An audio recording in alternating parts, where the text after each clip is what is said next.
नमस्कार दोस्तों, English grammar के नए सेशन में आप सबका स्वागत है। तो पिछले क्लास में हम लोग समाप्त किए थे टेंस पढ़ना।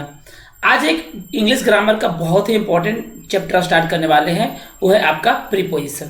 ठीक है, तो आज हम लोग शुरू करने वाले हैं प्रीपोजिशन। इंग्लिश ग्रामर का बहुत ही एक इम्पॉर्टेंट चैप्टर ये है, एग्जाम के दृष्टिकोण से बहुत ही महत्वपूर्ण होता है ये प्रीपोजिशन। ठीक है, चलिए शुरू करते हैं। तो सबसे पहले जानते हैं कि प्रीपोजिशन है क्या, इसका डेफिनेशन लिख लेते हैं। ठीक है, देखो प्रीपोजिशन क्या होता है। तो प्रीपोजिशन एक ऐसा शब्द है जो किसी भी चीज के पोजीशन को बताता है। भाई किसी चीज को क्या बताता है, प्री मतलब ये होता है कि पोजीशन बताता है। तो इसका डेफिनेशन आप क्या लिख सकते हो कि preposition is a word. Preposition क्या है, एक शब्द है date shows position of something, that shows position of something। मतलब किसी भी चीज की क्या बताता है, पोजीशन की स्थिति को बताता है, वो प्रीपोजिशन होता है। सिंपल सी बात है, बात समझे। अब इसका सबसे इंपॉर्टेंट जो है आपका होता है वो है यूजेज। समझे, सबसे इंपॉर्टेंट क्या है इसका यूजेज। तो बारी बारी से देखेंगे। सबसे पहले यूजेज हम लोग जानेंगे, किसका जानेंगे, तो सबसे पहले यहाँ पे हम लोग यूजेज जानेंगे, वो जानेंगे ऑन, ओवर और एभव का। ऑन कहाँ लगाना है, एभव कहाँ लगाना है, और फिर ओवर कहाँ लगाना है। ठीक है, तो सबसे पहले हम लोग जानेंगे कि ऑन, ओवर और एभव। तो सबसे पहले किसका बात कर लेते हैं, ऑन का। सबसे पहले हम लोग बात कर लेते हैं ऑन का, कि ऑन कहाँ लगेगा। ठीक है, तो सबसे पहले जान लेते हैं कि ऑन लगेगा कहाँ पर। चलिए देखिए ऑन कहाँ लगेगा। अब एग्जाम्पल के तौर पे आपको बताते हैं कि मान लो ना एक टेबल है। ठीक है, अब इस टेबल के ऊपर कुछ रखा हुआ है। तो देखो टेबल के ऊपर कोई चीज रखा हुआ है और वो चीज टेबल के क्या है, संपर्क में है। यानी किसी चीज के ऊपर कोई चीज रखा हो और उसके संपर्क में रहे तो उस कंडीशन में ऑन लगाएंगे। ठीक ना। अगर यहाँ पर मान लो ये बुक रखा हुआ है तो क्या होगा, book on the table, there is a book on the table, यानी किताब है जो कि टेबल के ऊपर रखा हुआ है। ठीक ना। तो ऑन कब लगाओगे, जब कोई चीज किसी चीज के ऊपर होगा और एक दूसरे के संपर्क में होगा, तब क्या लगाओगे, ऑन लगाओगे। बात समझे। तो ऑन में इस बात को लिख लो कि यदि, ठीक ना, इस बात को लिख दो कि यदि कोई वस्तु किसी अन्य वस्तु, यदि कोई वस्तु किसी अन्य वस्तु, यदि कोई वस्तु किसी अन्य वस्तु के ऊपर हो, कि अन्य वस्तु के ऊपर हो और वह नीचे वाली वस्तु, और वह नीचे वाली वस्तु, और वह नीचे वाली वस्तु के संपर्क में रहे, संपर्क में रहे। चलिए वस्तु क्या रहे, संपर्क में रहे, तो उसे दर्शाने हेतु, तो उसे दर्शाने हेतु प्रीपोजिशन कौन आता है, ऑन आता है। प्रीपोजिशन ऑन आता है। हो गया। चलिए अब एग्जाम्पल के तौर पे बात करें तो यहाँ पे हम लोग देख लेते हैं इसका एग्जाम्पल। ठीक है, चलो अब नीचे में, एक मिनट कहाँ गया, हाँ जी, अब यहाँ पे देखो इसका एग्जाम्पल। अगर कहते हैं एग्जाम्पल के तौर पे कि there is a plate, there is a plate on the table, on the table. तो देखो जब टेबल पर हम रखते हैं प्लेट को, ठीक ना, टेबल पे प्लेट को रखते हैं तो क्या होता है, टेबल के ऊपर रहता है प्लेट, लेकिन वो टेबल के क्या रहता है, संपर्क में रहता है। इसलिए हमने क्या लगा दिया, ऑन लगा दिया। जब कभी भी संपर्क में रहता है तो क्या लगाते हैं, ऑन लगाते हैं। यहाँ पर देखो बुक जो है उस टेबल के संपर्क में है, इसलिए यहाँ पे क्या हो जाएगा, ऑन द टेबल। ठीक ना, ऑन द टेबल हो जाएगा। तो जब भी कोई चीज ऊपर हो और एक दूसरे के संपर्क में हो तो आप ऑन लगाओगे। क्लियर? चलिए इसको इरेज करते हैं, फिर जल्दी से दिखाते हैं आपका ओवर क्या होता है। ओवर देखेंगे तो सेकेंड में जल्दी से। तो ऑन समझ गए कि जब किसी का ऊपर कोई चीज हो और एक दूसरे के संपर्क में हो तो क्या लगाओगे, तो आप लगाओगे प्रीपोजिशन ऑन लगा दोगे। ठीक है, चलिए अब जानते हैं कि एभव का यूज कब करेंगे। देखो यदि कोई वस्तु ना किसी अन्य वस्तु के ऊपर हो और नीचे वाली वस्तु से कोई संपर्क ना हो तो इसके लिए क्या लगाते हैं, एभव लगाते हैं। ठीक ना, अगर संपर्क में हो, नीचे वाले वस्तु के अगर वो संपर्क में रहे तो ऑन लगाते हैं, और संपर्क में ना रहे तो क्या लगा देंगे, एभव लगा देंगे। ठीक है, जैसे कोई फैन है, वो क्या होता है आपके सर के ऊपर रहता है, लेकिन क्या आपके सर के संपर्क में रहता है, नहीं रहता है ना, तो वहां पे क्या लगा देंगे, एभव लगा देंगे। ठीक है, तो यहाँ पे इसको लिख सकते हैं कि यदि कोई वस्तु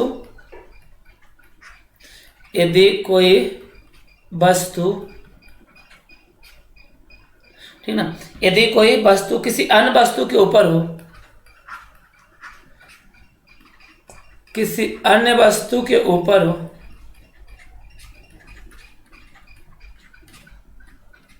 किसी अन्य वस्तु के क्या हो, ऊपर हो, तथा वह नीचे वाली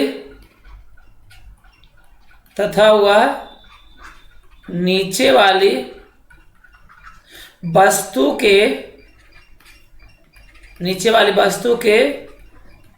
संपर्क में ना हो, नीचे वाली वस्तु के संपर्क में ना हो, तो उसको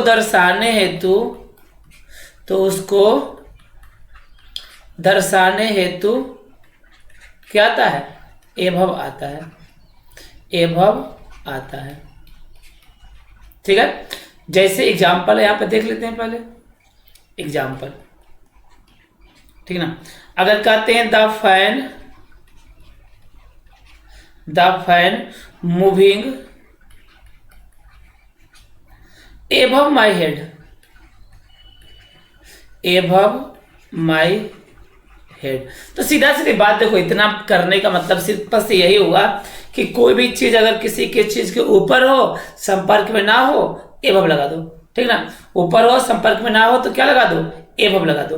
ओके, चलिए अब हम लोग बात करते हैं ओवर का। ठीक है, अब हम लोग बात करते हैं ओवर का। अब सवाल है कि ओवर कब लगाएंगे। तो देखो जब कोई वस्तु ने किसी चीज के ऊपर हो, मान लो कि ये आपका जा रहा है नदी, ठीक है, अब इसके ऊपर अगर पुल बना दिए तो इस जो पुल है इस नदी को दो तरह से क्या है, घेरे हुए रहे, तो कोई वस्तु ऊपर हो और दो तरह से घेरे हुए रहे, तो उस कंडीशन में ओवर लगाते हैं। उस कंडीशन में क्या लगाते हैं, ओवर लगाते हैं। तो इसमें लिखेगा कि यदि, देखो हम इतना ना लिखते हैं, बस बोल देते हैं ना, आप लिख लोगे आराम से। ठीक है, अगर लिखना चाहो तो क्या लिखोगे कि यदि कोई वस्तु किसी अन्य वस्तु के ऊपर हो, ठीक ना, किसी अन्य वस्तु के ऊपर हो, तथा यह नीचे वाली वस्तु को कम से कम दो दिशाओं से घेरे हो, ठीक है, नीचे वाली वस्तु को कम से कम दो दिशा से घेरे हो, तो उसे दर्शाने के लिए ओवर आता है। ठीक ना, उसे दर्शाने के लिए क्या आता है, ओवर आता है। तो आप हमने यहाँ पे बोल दिया है, आप आराम से बीच बीच में रोक के लिख लो। ठीक ना, तो अब एग्जाम्पल के तौर पे अगर हम बात करें तो होता है, एग्जाम्पल आपको दे देते हैं इसका।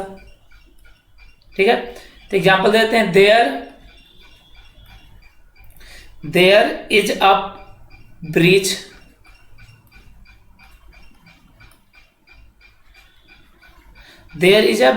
ओवर द रिवर, यानी जो ब्रिज है वो रिवर के क्या है, ऊपर है, लेकिन जो रिवर के ऊपर है और दो दिशा से घेरे हुए रहता है, इसलिए हमने लगा दिया ओवर। एभव मत लगाना, कंफ्यूजन में लोग एभव लगा देता है, बट एभव नहीं होगा, ओवर होगा, क्योंकि दो दिशा से घेरे हुए हैं। ओवर कब होगा, जब सीधा ऊपर हो, संपर्क में ना हो। ठीक ना, तो आता है एभव आता है। चलिए आगे बढ़े, चलो सेम इसी तरह से जब नीचे वाला का बात करना हो तो क्या लगाते हैं, देखिए इसको इरेज कर लेते हैं जल्दी से।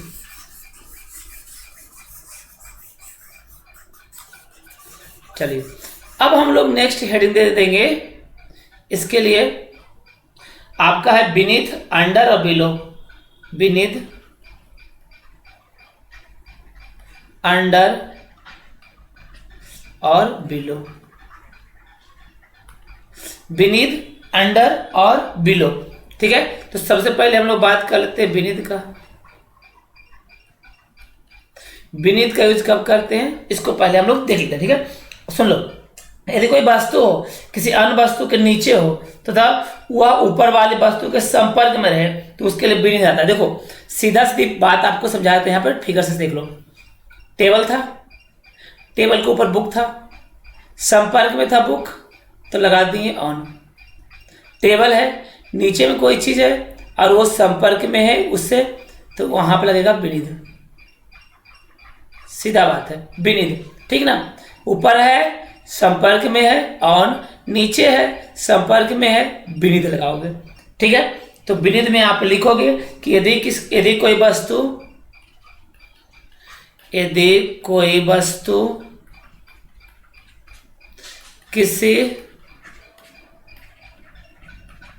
किसी अन्य वस्तु के नीचे हो और उसके संपर्क में हो तो इसके लिए प्रीपोजिशन क्या आता है? विनीत आता है।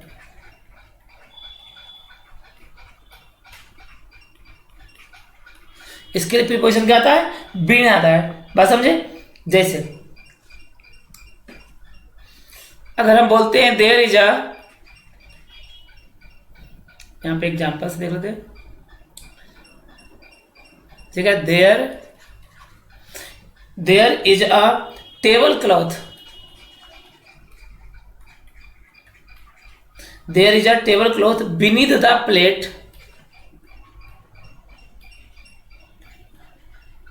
बीनीथ द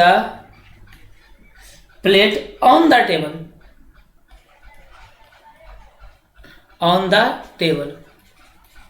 यहां पर देखो जो टेबल क्लॉथ होगा, ठीक ना, ये आपका जो टेबल क्लॉथ होगा वो क्या होगा? प्लेट के नीचे होगा। अरे भाई टेबल क्लॉथ तो प्लेट के नीचे ही रखते हो ना, और नीचे प्लेट और टेबल क्लॉथ क्या दोनों संपर्क में नहीं रहता है? रहता है। और यहाँ पर देखो हमने क्या कहा कि जो टेबल के ऊपर होता है प्लेट, इसलिए यहाँ पे भी ऑन लगा दिया, जो कि पहले बता चुके हैं।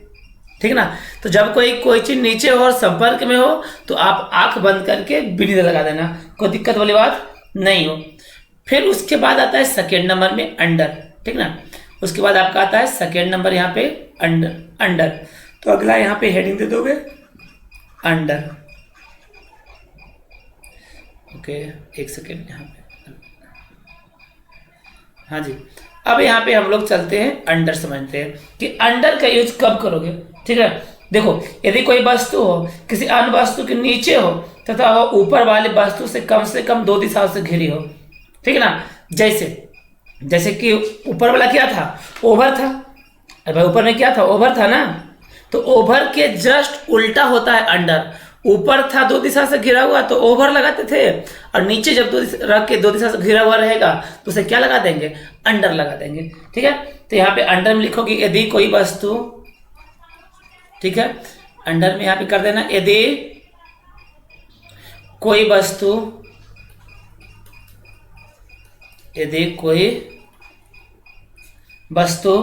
किसी अन्य वस्तु के नीचे हो, किसी अन्य वस्तु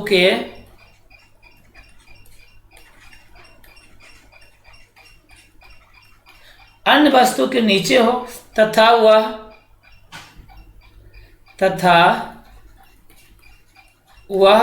कम से कम 2 दिशा से, ऊपर वाली वस्तु से कम 2 दिशाओं से घिरी हो, वह ऊपर वाली वस्तु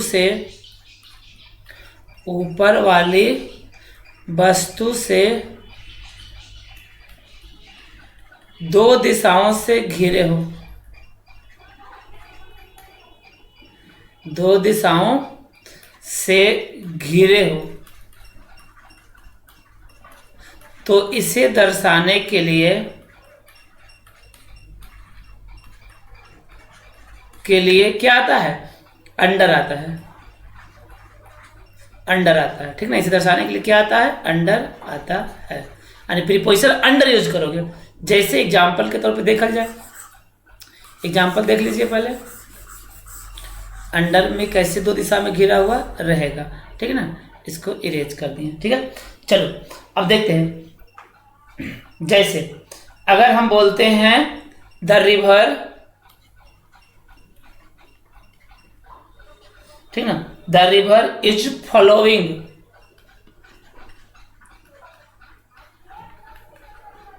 the river is flowing under the bridge, under the bridge. अब देखो रिवर जो है ना ब्रिज के अंदर बह रही है, तो अंदर जा रही है नीचे से, ठीक नहीं। अब ब्रिज दोनों तरफ से घिरा हुआ भी है, तो इसलिए यहाँ पे लगा दी अंडर, क्योंकि ये ब्रिज के नीचे नदी बह रही है, ठीक ना। अब वही जब उल्टा था, ब्रिज था तो ब्रिज था रिवर के ऊपर था, और रिवर जो है ब्रिज के अंदर है। अगर ऊपर था तो कुछ और था, नीचे है तो कुछ और हो गया, ठीक ना। तो नीचे है तो क्या हो गया, अंडर। अरे भाई नीचे है तो क्या हो गया, अंडर, और ऊपर था तो क्या था, ओवर, ठीक ना। तो अंडर का उल्टा ओवर होता है। ओके, चलो अब यहाँ पे हम लोग थर्ड में देते हैं आपका, थर्ड में क्या था इसका, तीसरा में बिलो। बिलो देखो फैन आपके ऊपर था तो क्या लगा दिए थे, एबव लगाए थे, और नीचे रहेगा कोई चीज संपर्क में ना रहे तो इसके लिए बिलो लगाते हैं, ठीक ना। अगर आपके ऊपर फैन था तो क्या लगाए थे, एबव लगाए थे, एबव। लेकिन आपके नीचे है, फैन के नीचे आप हो तो आप क्या लगा दोगे, बिलो लगा दोगे, ठीक है। तो यहाँ पे लिख लोगे इसमें बिलो में कि यदि कोई वस्तु किसी के नीचे हो तथा वस्तु से कोई संपर्क ना हो,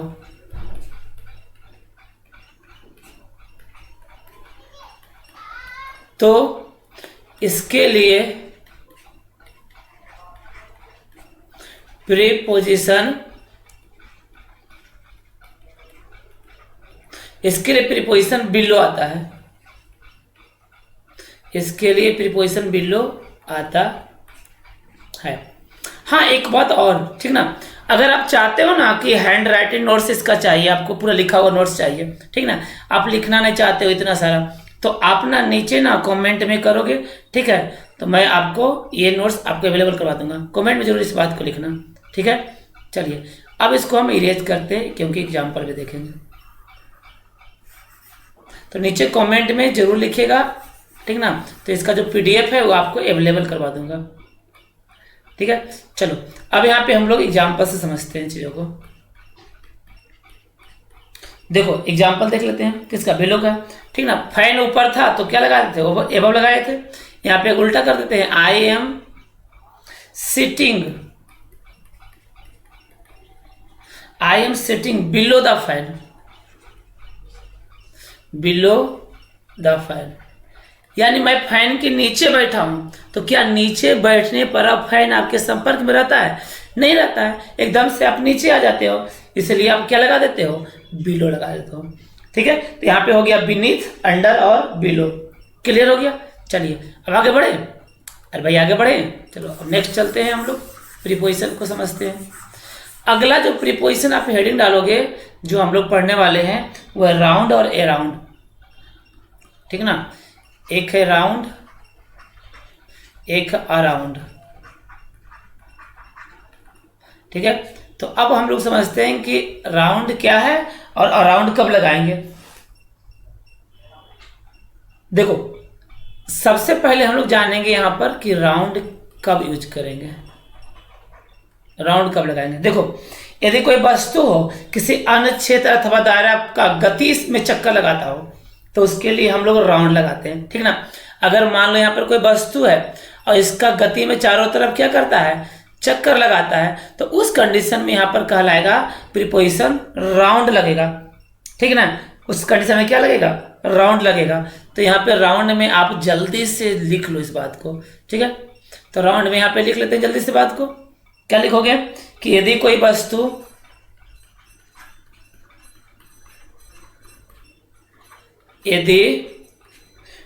वस्तु किसी अन्य क्षेत्र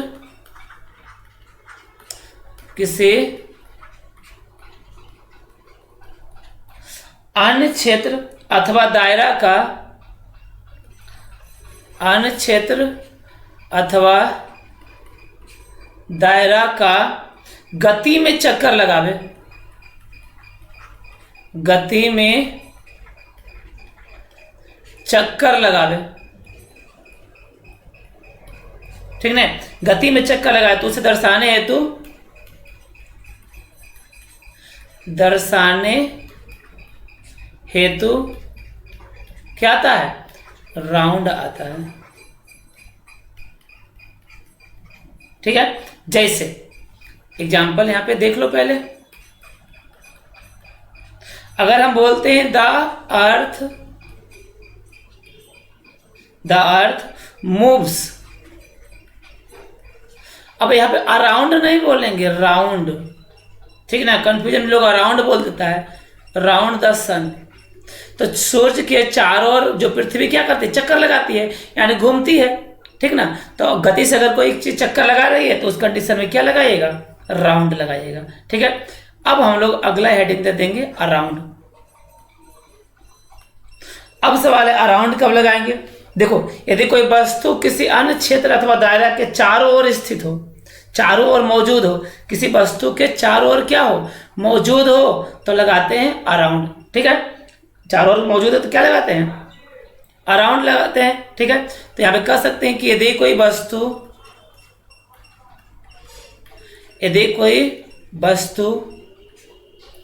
ठीक है, यदि कोई वस्तु किसी अन्य के चारों ओर मौजूद हो, चारों ओर क्या हो, मौजूद हो, तो इसके लिए अराउंड आता है। इसके लिए क्या आता है, अराउंड। सिंपल सी बात है कि चारों ओर मौजूद होता है तो क्या आता है, अराउंड आता है, ठीक है। जैसे मान लो हमारे गांव है, गांव के चारों ओर बहुत सारे पेड़ है, तो क्या लिखेंगे, there are many trees around my village, not around my village, around my village, ठीक है। तो एक एग्जाम्पल देख लेते हैं, यहाँ पे एग्जाम्पल देख लेते हैं पहले। क्या लिखेंगे एग्जाम्पल में कि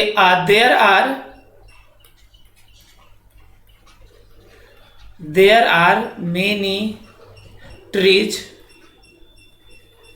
ठीक ना, there are many trees around my village, यहां पर हो जाएगा अराउंड माई विलेज।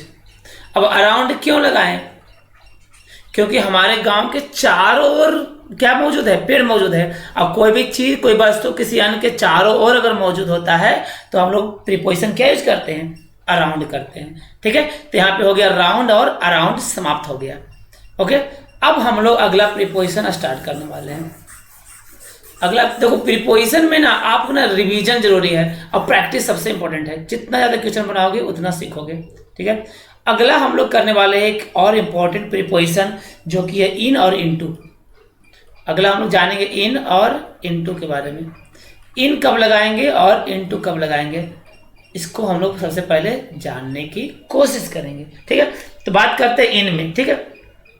देखो, यदि कोई वस्तु हो किसी जो क्षेत्र और दायरा में पहले से ही मौजूद हो तो उसके लिए इन लगाते हैं, ठीक है। अगर कोई वस्तु है और उसमें पहले से मौजूद है किसी भी एरिया में तो उसके लिए इन लगाते हैं। और कोई वस्तु हो और उसमें प्रवेश करता है गति से तो इसके लिए इनटू लगाते हैं, ठीक है। जैसे हम रूम में है मौजूद पहले से, ठीक है, तो क्या होगा, he is sitting in the room, ठीक ना। लेकिन अगर कहेंगे he is coming into the room, he is coming into the room, मतलब क्या हुआ, जो रूम में आ रहा है तो क्या कर रहा है, गति करते हुए आ रहा है तो इनटू हो जाएगा, और पहले से मौजूद है तो इन हो जाएगा, ठीक है। तो बोलते ही जम्प्ड इनटू द रिवर, तो अब रिवर में आपने क्या किया, कूदा तो गति करते हुए गया, इसलिए लगा दिए इनटू। तो गति करते हुए रहेगा तो इनटू, अब पहले से वो मौजूद उसमें रहेगा तो इन लगाएंगे, ठीक है। तो यहाँ पे इन में लिख लो कि यदि कोई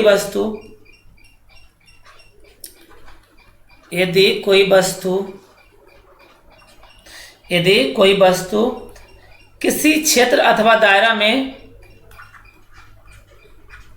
किसी एरिया में, लिख लो ना, छोड़ना, किसी एरिया में पहले से मौजूद हो,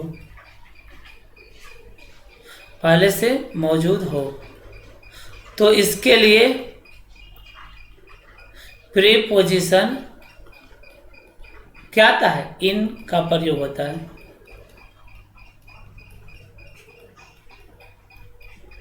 इन का प्रयोग होता है, ठीक है। एग्जाम्पल में यहां पे देख लो, एग्जाम्पल में देखो, जैसे बोलते हैं he is sitting, he is sitting in the room, in the room, तो मतलब ये कमरा में क्या है, पहले से मौजूद है, इसलिए हमने क्या लगा दिया, इन द रूम। अब सवाल है कि अब इनटू कब लगाओगे, यानी इनटू का यूज कब करोगे। तो ये बताए थे, जब कोई भी एरिया में अगर कोई चीज गति करते हुए जा रहा है तो उस कंडीशन में क्या लगाएंगे, इनटू लगाएंगे, ठीक है। तो आप कह सकते हो किसी, एक मिनट, किसी एरिया में कोई वस्तु गति करते हुए प्रवेश करे, गति करते हुए प्रवेश करे, तो इसके लिए प्रीपोजिशन क्या आता है, इनटू आता है, ठीक है। क्या आता है, इनटू आता है। जैसे एग्जाम्पल देख लो, एग्जाम्पल अगर बोलते हैं he is coming into the room, into the room.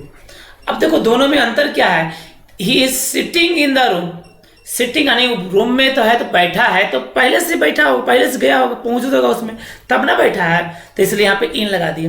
अब इज कमिंग, वह रूम में आ रहा है, तो आ रहा है तो गति करते हुए आएगा, और गति करते हुए जब भी कहीं पर आए तो उस कंडीशन में क्या लगा दोगे, इनटू लगाओगे।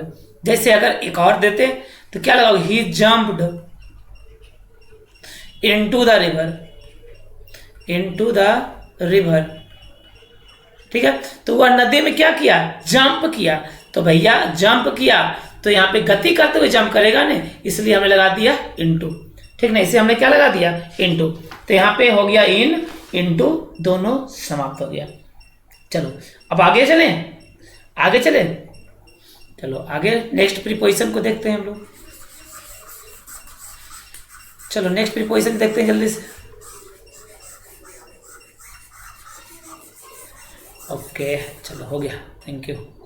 देखो अब जो है एक और इम्पॉर्टेंट प्रीपोजिशन जिसको हम लोग जानेंगे, वो क्या क्या है। तो सबसे पहले जानेंगे थ्रू के बारे में, ठीक ना। सबसे पहले किसके बारे में जानेंगे, थ्रू के बारे में, कि थ्रू का यूज क्या कर, कैसे कब करते हैं, ठीक है।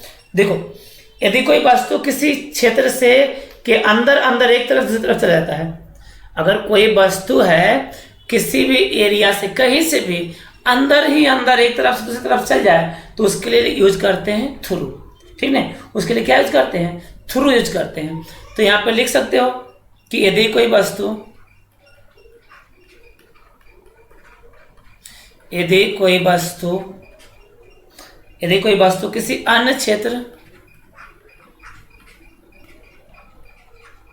किसी अन्य क्षेत्र से अंदर ही अंदर एक तरफ से दूसरी तरफ चली जाती है, अंदर ही अंदर, अंदर ही अंदर एक तरफ से दूसरे तरफ चली जाती है,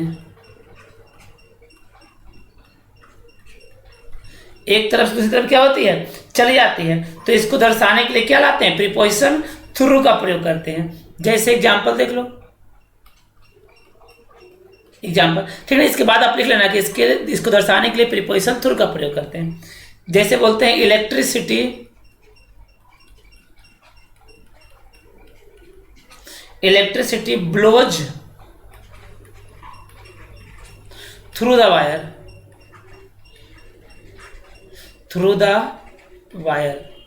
अब होता क्या है कि ये मान लो तार है, ठीक ना, ये क्या है, एक तार है, तो इलेक्ट्रिसिटी क्या होगा, तार के अंदर ही अंदर जाएगी ना, तो अंदर ही अंदर जाएगी, मतलब अंदर ही अंदर एक तरफ से कहाँ चल गया, दूसरा तरफ, तो इसलिए यहाँ पे क्या लगा दिए, थ्रू लगा दिए। जब भी कोई भी चीज एक तरफ से दूसरी तरफ जाएगा अंदर ही अंदर, तो आप प्रीपोजिशन क्या यूज कर लोगे, थ्रू यूज कर लोगे। ठीक है, चलो समझ गए हो।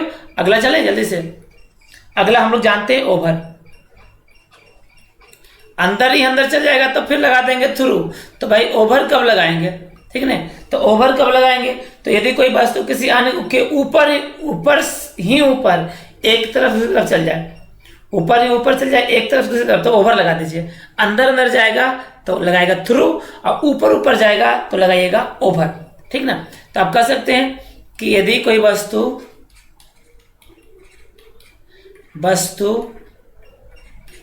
किसी अन्य के ऊपर ही ऊपर चला जाए, ऊपर ही ऊपर से चला जाए, ठीक है, तो इसके लिए प्रीपोजिशन ओवर का प्रयोग करते हैं। इसके लिए प्रीपोजिशन किसका यूज करते हैं, ओवर का। अब यहाँ पे एग्जाम्पल देख लो। एग्जाम्पल जैसे बोलते हैं द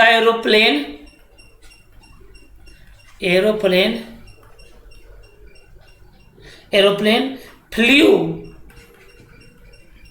ओवर, ठीक ना, फ्लू ओवर माई बिल्डिंग।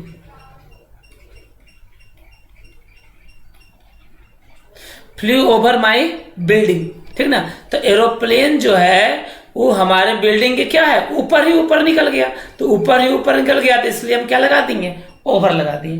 ठीक ना, जब ऊपर एक तरफ से दूसरी तरफ गुजर जाए तो ओवर लगा दो, अंदर अंदर गुजर जाए तो थ्रू लगा दो। सिंपल सी बात है, ठीक ना, कि अंदर अंदर गुजर जाए तो थ्रू लगाइयो, और ऊपर ऊपर गुजर जाए तो ओवर लगाइयो।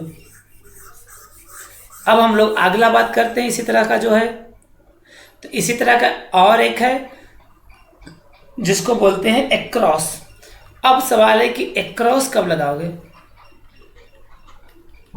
एक्रॉस कब लगाओगे, तो यदि कोई वस्तु किसी अन्य क्षेत्र से या क्या हो खंडित करते हुए एक तरफ दूसरी तरफ चल जाए, तो इसके लिए एक्रॉस लगाएंगे। ठीक ना, खंडित करते हुए एक तरफ, इसको काटते हुए एक तरफ दूसरी तरफ चल जाए, तो उसके लिए हम लोग करते हैं एक्रॉस। तो यहाँ पे कह सकते हैं कि यदि कोई वस्तु, ठीक ना, यदि कोई वस्तु किसी अन्य क्षेत्र से खंडित करते हुए, किसी अन्य क्षेत्र से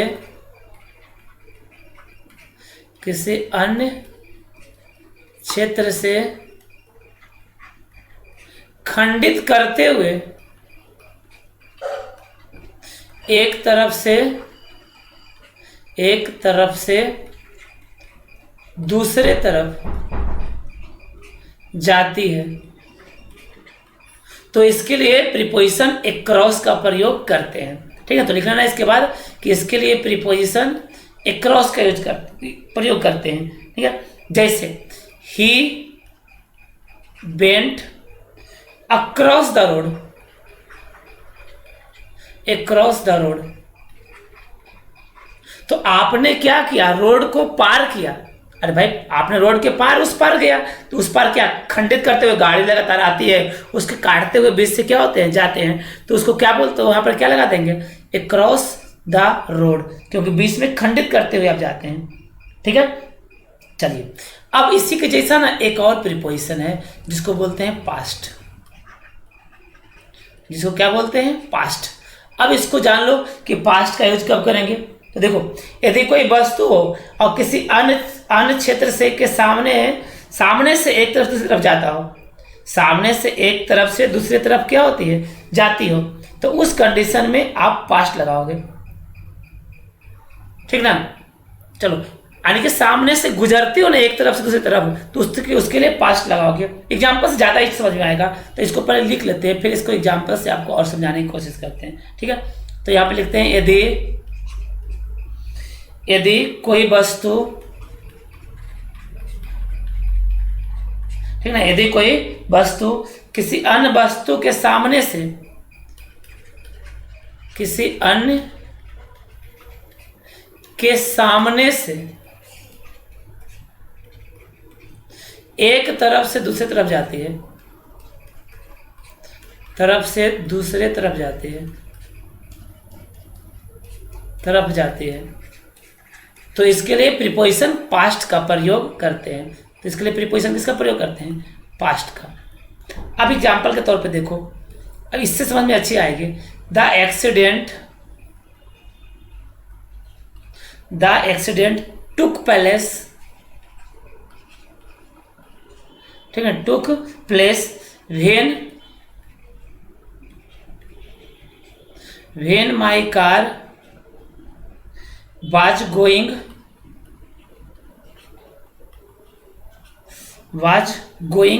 past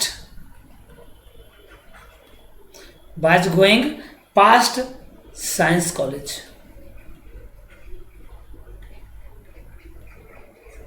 ठीक है, देखो एक्सीडेंट क्या हो गया? एक्सीडेंट हो गया कहाँ हुआ? जब हमारी जो कार है वो जा रही थी, कहाँ से जा रही थी? साइंस कॉलेज से। मतलब साइंस कॉलेज क्या है? कोई वस्तु है, मान लो कोई भी चीज़ है, साइंस कॉलेज है, और उसके एक तरफ से दूसरे तरफ आप जा रहे हैं तो उसके सामने से नहीं गुजर रहे हैं। जब उसके सामने से एक तरफ से तरफ जाइएगा तो आप लगाओगे पास्ट, इसलिए हमने यहाँ पे क्या लगा दिया? पास्ट लगा दिया। चलिए ओके, तो यहाँ से ये था प्रीपोजिशन पास्ट के बारे में। चलो अब आगे बढ़े। हाँ जी, चलते हैं हम लोग एक और इम्पोर्टेंट प्रीपोजिशन के बारे में, जो कि आगे देखते हैं। इसको जल्दी से इरेज कर दो। अब देखो इसको ना आप लिख के एक दो बार प्रैक्टिस करोगे, जब दो तीन बार पढ़ोगे तो चीज़ें अच्छी तरह समझ में आएगी। प्रीपोजिशन में आपको कभी भी गलती नहीं होगी।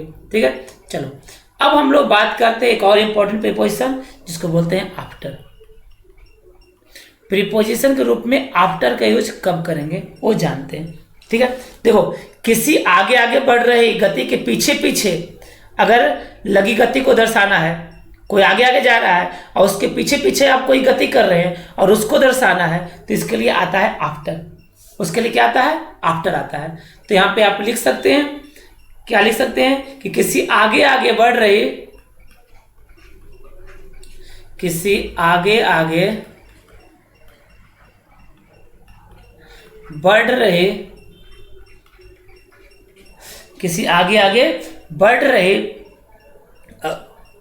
सॉरी, चलो ठीक है, आगे आगे बढ़ रही गति के पीछे पीछे, बढ़ रही गति के पीछे पीछे, पीछे पीछे लगी गति को दर्शाने के लिए,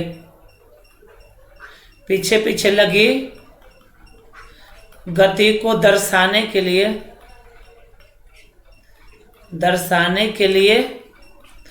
प्रीपोजिशन आफ्टर का प्रयोग करते हैं। ये तो लिख लोगे ना, चलो लिख दिए तो रह देना, करते हैं। ठीक है, अब यहाँ पे एग्जाम्पल से देखो। एग्जाम्पल, अब कोई चीज आगे आगे जा रहा है, फिर पीछे पीछे अगर दर्शाना रहेगा गति को तो उसके लिए बिफोर लगाइएगा, सॉरी आफ्टर लगाइएगा। जैसे अ पुलिस मैन वाज रनिंग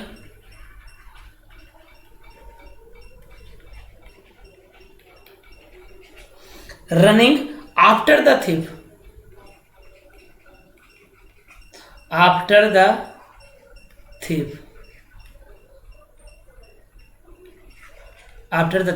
ठीक है।